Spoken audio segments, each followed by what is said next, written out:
Hello, I'm Bob Butler from KCBS Radio. Welcome. This is a forum of candidates running for the Rodeo Hercules Fire Protection District.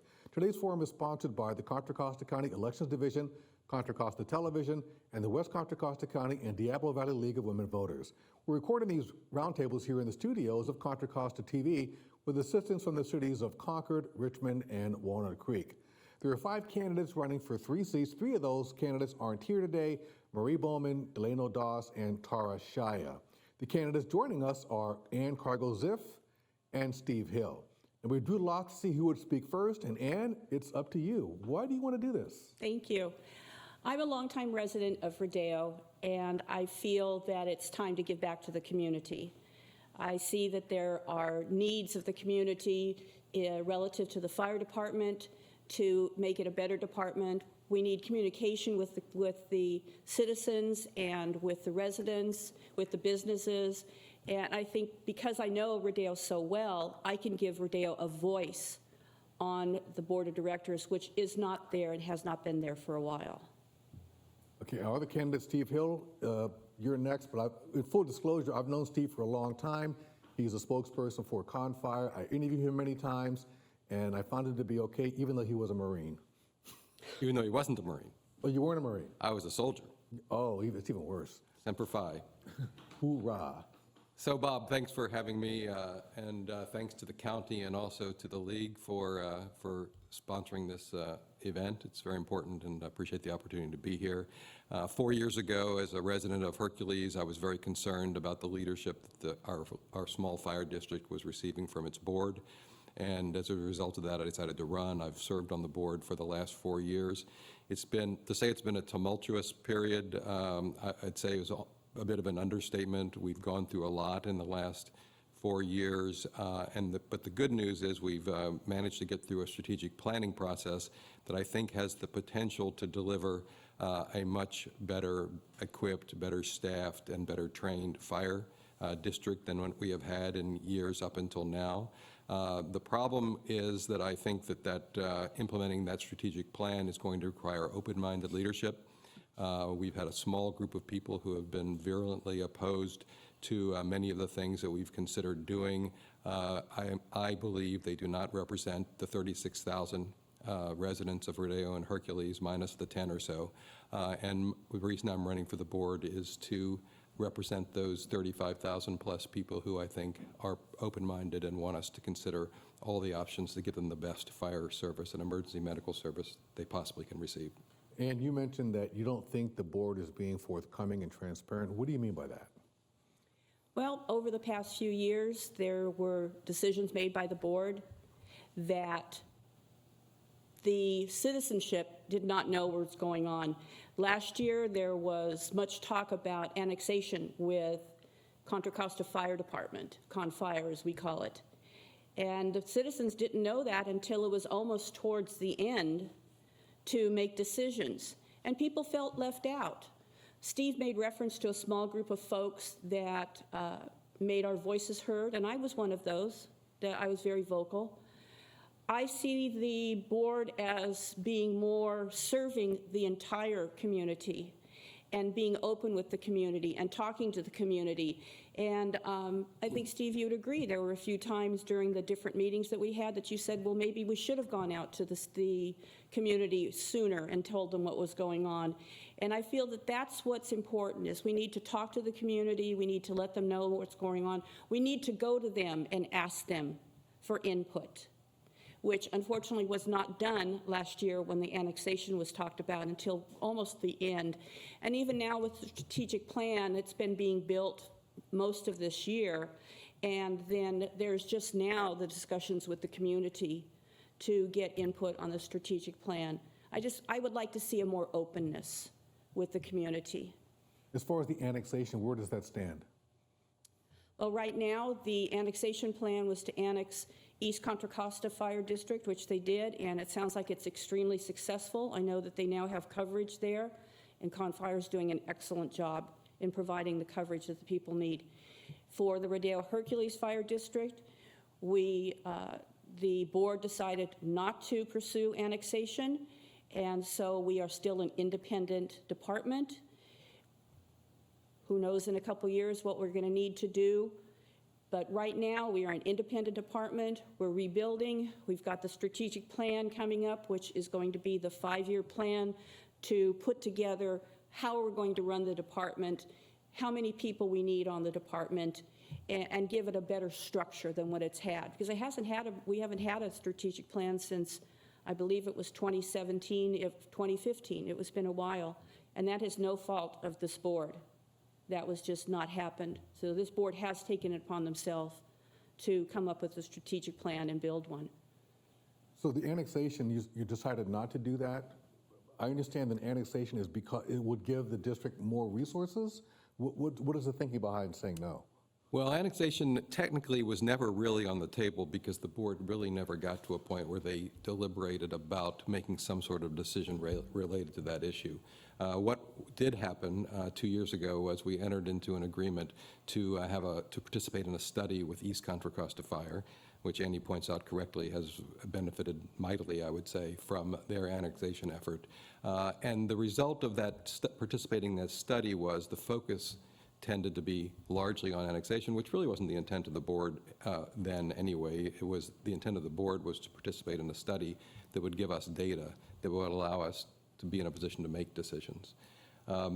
The fact of the matter is this is sort of emblematic, I think, of the challenges of a really small fire department. I affectionately refer to Rodeo Hercules sometimes as our mom and pop fire department.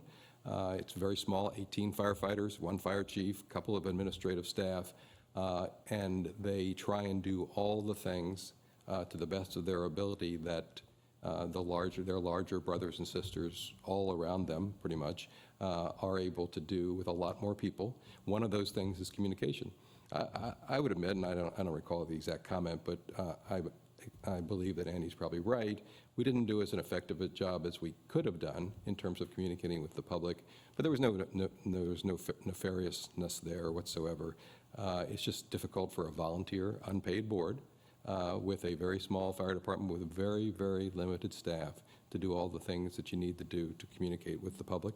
All of our meetings are subject to the Brown Act, of course, so they're open to the public. I've always encouraged the public to attend, as have my fellow board members these past 4 years.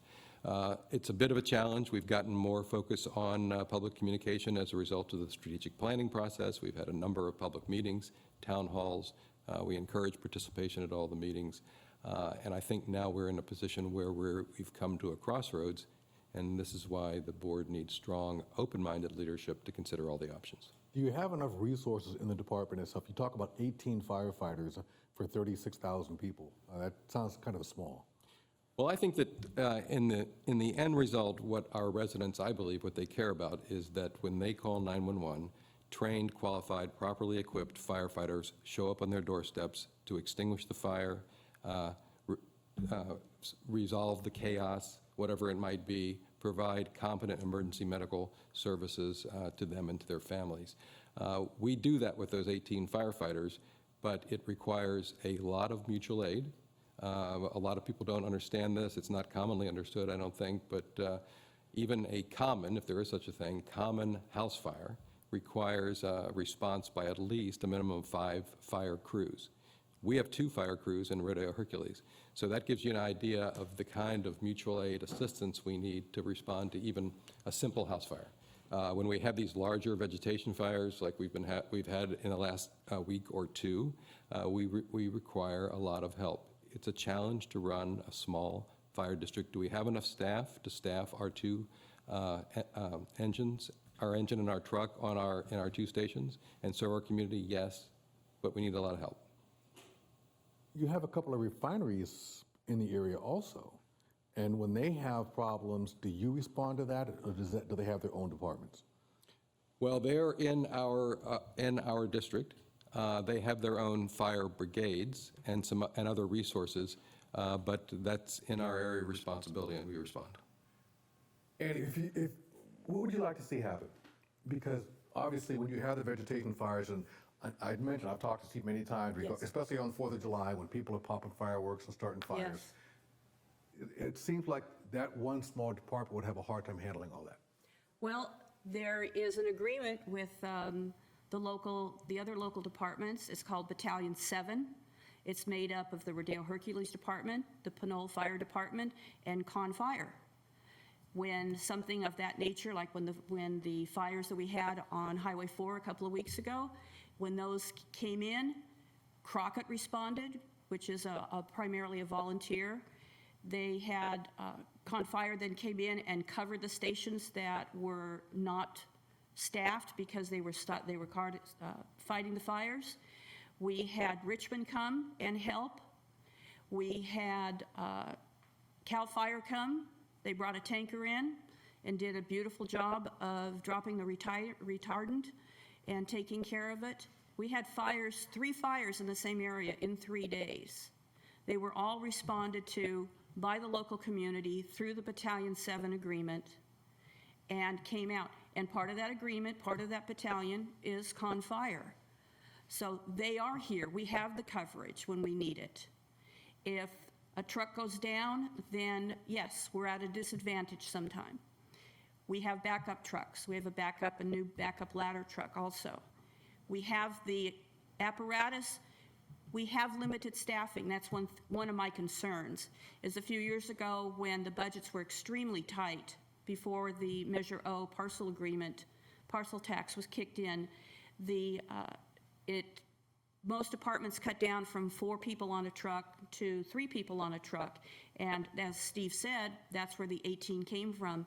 I would like to see some way that we find the funding to build that staffing up again so that we have a reserve group and that we're not using so much overtime and that we have some relief for our firefighters. Right now, we have a strike team at the Mosquito Fire. Two people who are trained firefighters, and we have 2 of our new recruits that are there. Great training for them. They're going to be working 14 days, 24 on, 24 off. So how is it made up? The rest of the people at the departments, they have to fill in. How are they backfilling? They're backfilling with overtime. Overtime takes a lot out of a person, mentally and physically, and from the perspective of the family.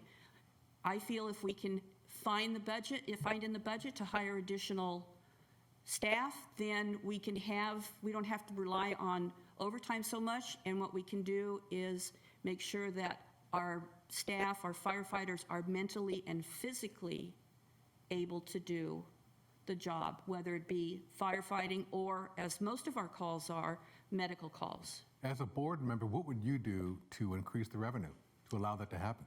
That's a good question, and I appreciate that.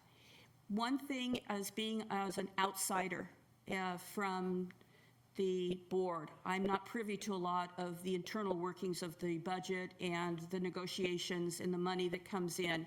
And that's one thing that I want to do, is I want to educate myself on where the different revenue streams are coming from. I am on the Measure O committee, watch committee. Measure O is a parcel tax that the citizens of Rodeo and Hercules voted on 4 years ago to supplement the budget that runs the department. We are the only municipality/city in Contra Costa County that have a parcel tax. There were several other districts in the last few years that did have parcel taxes on the voters' registration for the ballot, and they turned it down. And one of those was East County, unfortunately. So I would want to look to see new revenue streams, and one of that would be from the businesses we have, from the larger businesses that we have. We have a beautiful Safeway store. What kind of money are they contributing? We have Biorad in our little business district, and we look to those, look to Phillips 66, see what other avenues that we can have. City of Hercules, see what monies that we can get additional monies from them. So I would look for new revenue streams. Is that something that the board has been looking at? It is. In fact, we had our monthly meeting last night, and it Yes. was one of the topics of discussion on the agenda. So it is something we're looking at. But I would say, if you back out of this a little bit, you asked originally, Bob, about staffing. I would say this. I would say that we are adequately staffed for the stations and crews that we deliver for our residents. requires a lot of, we talked about a lot of a mutual aid for certain types of responses, but nonetheless, we're adequately staffed, but we're not overstaffed by any stretch of the imagination. What that does is it creates problems from time to time that make it difficult without a lot of overtime, which is difficult, as Annie suggested, and also dangerous for our firefighters and for our residents to keep those doors open. There's been times in the last several months, especially during COVID, where it was pretty challenging to keep the doors open on two stations. I think at that level, what we need to look at is I mentioned in my opening statement, we're at a crossroads. Here's where we are. We have the strategic plan that's made some very significant and serious recommendations to us. We basically have to decide whether we're going to find a way to do all the things that we're not currently doing to be a full-up, modern fire department, and that means finding the money, to your question, or we have to look outside our borders to one of the several creative possible solutions to increasing economies of scale to be able to do the things that we know we need to do for our residents. Those things are things like training, much more professional, not on-the-job training, but much more professional, hands-on on a training grounds kind of training led by professionals. Those things are things like a fire prevention bureau that help us prevent the fires before we have to go fight them. They're things like administrative staffing that we do not have, getting back to the communications with the public, and many other things that fall short because of our very limited administrative staff. If you look at all those things, and we passed a balanced budget last night in our meeting, that budget, I said last night, is a bit of a lie because it doesn't address all these things I just enumerated. I believe that we need probably $2 million additional on our $8-point-something million budget each year to accomplish these things that we are not able to do if we want to be serious about it being a full-up, modern fire department able to deliver for our residents. If we're not going to find that money to do that, this is the crossroads. We need to look for creative solutions outside our borders. So $2 million is needed. How would you find that money? If you can find it, where would you go? Actually, Steve brought up a very good point. In last night's Board of Directors meeting, the monthly meeting, we discovered that there are some additional revenue sources out there that we could look to and probably find that money. I'm concerned about money that the department would be getting from Measure X, a fairly new way of paying money out to the counties. Pinole is getting some money from the Measure X proposal, but they're doing that in conjunction with service contract for Confire. I agree with Steve that we probably could, $2 million is probably a good, safe amount, and we do need to look for it. But again, being on the outside, I don't know all of the avenues that are available to us. I did hear a few new ones that Steve and the other board of directors talked about last night, and it was very encouraging. And there were several of the directors who said, well, we need to work on that. We need to look to where those other monies are. And some of them are coming from the developers that are growing Hercules in leaps and bounds. So I think the money is there. But yes, Steve is correct. We need to be creative in doing that, and we need to look a little further than just our small community. So being on the board would help you make better decisions, you think? Oh, absolutely, because I would have more information. I'd have all the information that's available to the directors in the other 28 days during the month that they have ad hoc committee meetings and talk about different things. Also, they have closed sessions that they talk about very important things. I would be privy to that. I would be able to understand more what's going on with the budget and where the money is coming from and be appreciative of what the department has done so far. But we definitely need to look for more money, for more revenue. Yeah, the closed sessions, usually they talk in personnel, stuff like that. That's why. Right, there's a lot of, they have a lot of things, the board has a lot of things on their plate that they're working on, that not just one or two things each month. There's a lot going on, so yes. Your funding, does it come from property taxes? I mean, where does the funding come from? Principally, Annie's enumerated a bit of it. It comes from property taxes, Measure O, another tax. That's about 75 cents out of every dollar, those two things. We do get a little bit of money from other sources, some minor grant funding. Yes. We do get some very limited developer impact fees from the city of Hercules and the county for Rodeo. But the lion's share of it comes from our residents who we serve in the form of taxes. Do you get any money from the transfer tax when people sell their homes? Any of that money come to you? And I don't believe so, no. Okay, that's a good thing because, you know, now with home prices falling, those prices are going to go down. We've had a good discussion about what you like to see happen, what you think is happening.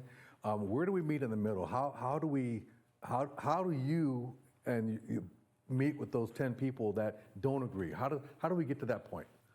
Well, I think one thing we need to do, and actually Annie started out the conversation a few minutes ago by talking about this, we need to find a way to reach the 35,985 people, residents, who we really haven't heard from much at all, really much at all. We need to hear from them, and we need to hear what it is that they want, because the board right now, today, faces some pretty tough decisions. And this is one of the reasons why I'm running, because I think we need to have that open-minded leadership I mentioned before. We're going to have to decide, are we going to go back to the people and ask for more money? I don't believe we're going to find the $2 million or so that we need to be that full-up fire department our residents deserve through these additional revenue streams.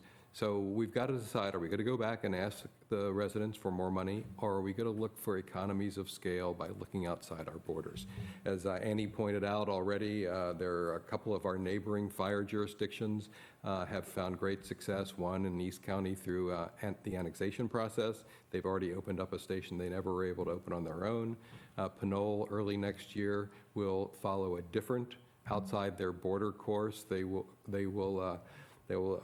enter into a contract for service agreement with Confire, and they will immediately open a station that they've had closed for almost 10 years now as a result of the Great Recession. And this has been a great conversation because I do see that there's a way for all sides to get together. Now, at this point, I want to ask you, tell us something about you that the voters don't know, the residents don't know. I mean, all this time, you thought I was in the Marine Corps.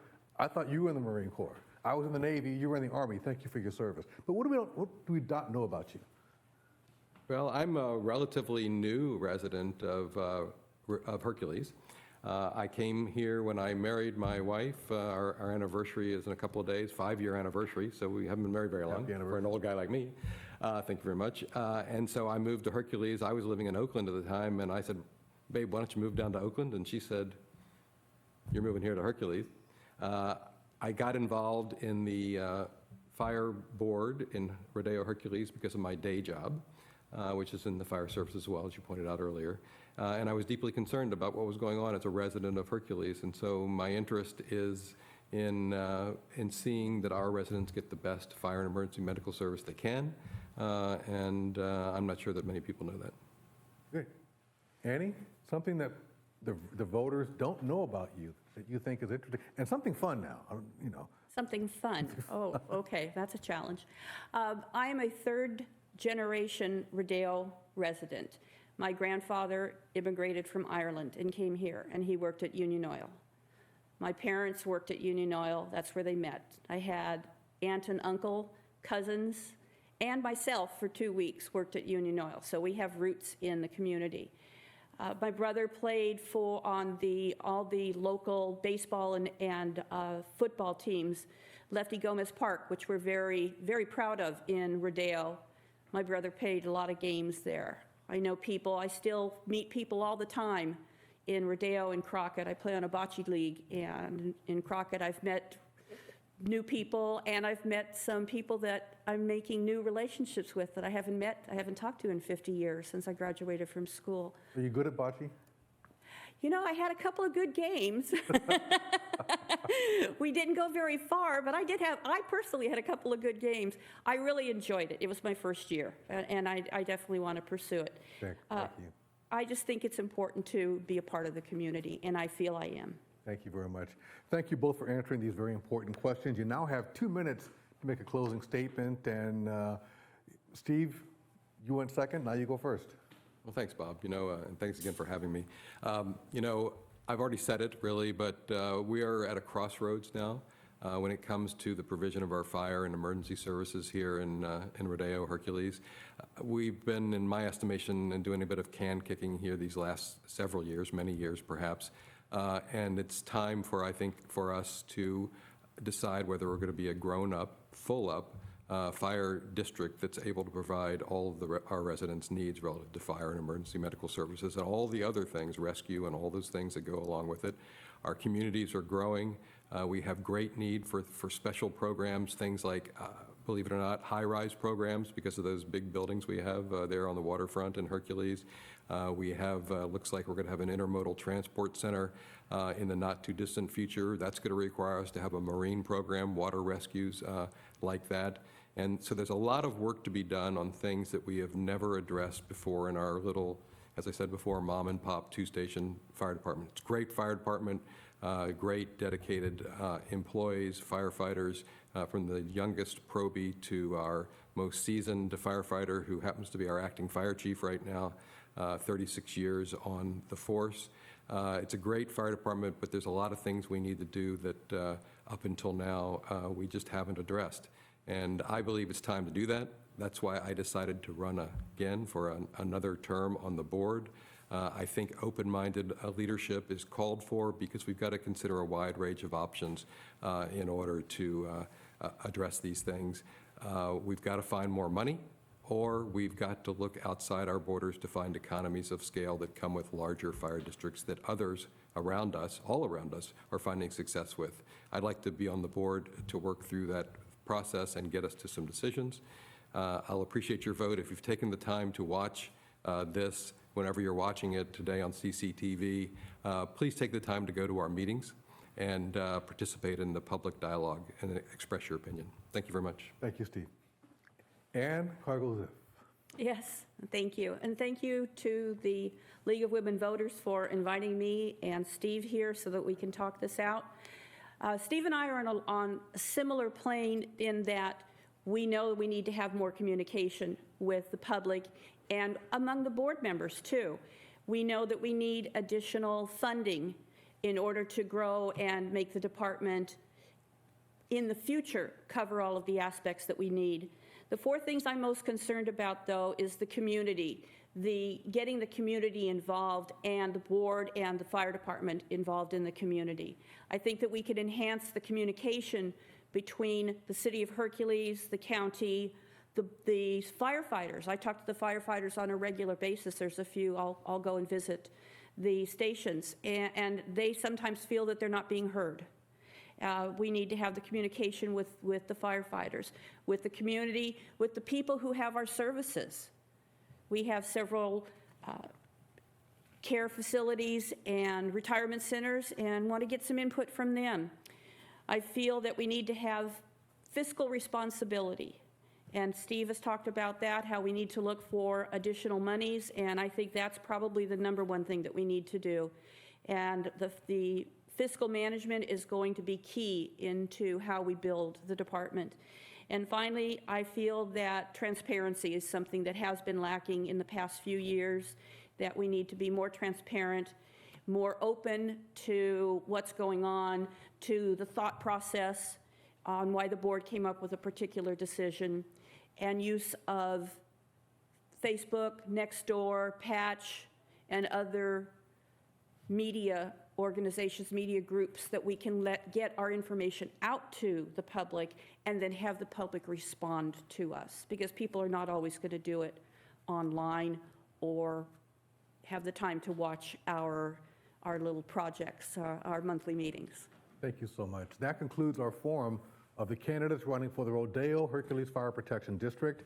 Once again, the 5 candidates for 3 seats are Ann Cargill-Ziff, Yes. Steve Hill, and not with us today, Marie Bowman, Delano Doss, and Tara Shaya. For more information on the candidates, the ballot measures, and who supports them, go to votersedge.org. The last day to register is October 24th. Now, all eligible registered Contra Costa voters will receive a vote-by-mail ballot for the election in the mail. You can find detailed information on the upcoming election on Contra Costa County Elections website, cocovote.us. I'm Bob Butler from KCBS Radio. Thank you for watching, and don't forget to vote. on November 8th.